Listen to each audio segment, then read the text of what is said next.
தாரம்பூ போல மங்கையாரே நீங்கள் ஆளுக்கு ஒரு முழம் தள்ளி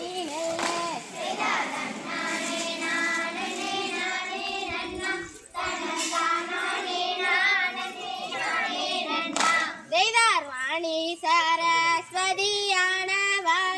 கையே வந்தருள்வாயின் தன்னாவுகளே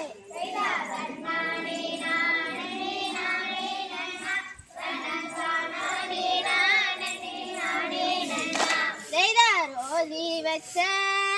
எங்கோரவே உங்களை ஒரு நாளும் நான் மறவே